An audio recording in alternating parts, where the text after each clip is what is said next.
पाखे आसुछि दशहरा आरंभ हेलाणी माँ को नवरात्र पूजा। राज्यर विभिन्न शक्तिपीठ में गुरुवार नवरात्र पूजा आरंभ होइछि। शारदीय दुर्गा पूजा उपलक्षे चली माँ को षोडश उपचार पूजा। नुआपड़ा जिला सिनापाली दुर्गा मंदिर तथा शक्तिपीठ में नवरात्र पूजा गुरुवार ठारू आरंभ हो जाइछि। एही दुर्गा मंदिर बहु पुरातन मंदिर होइथिबा बेले प्रत्येक वर्ष दुर्गा पूजा पालन समय रे 200 रु अधिक दीप जाली नवरात्र पूजा पालन होइथिबा बेले चलित वर्ष मध्य पालन हेउछि। एही पूजा अवसर में मंदिर को साजसजा कर माँ को एही दुर्गा पूजा नवरात्र रे शताधिक श्रद्धालुं भिड़ जमी थाए। शक्तिपीठ में रीतिनीति चली पूजार्चना देवी पीठगुड़िक श्रद्धालुंकर भिड़ मध्य जमुछि।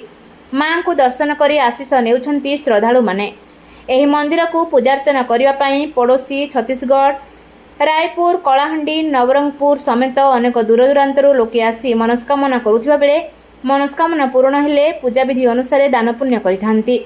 नुआपड़ा जिल्लारू देवराज रणांक रिपोर्ट ज्योतिप्रभा न्यूज।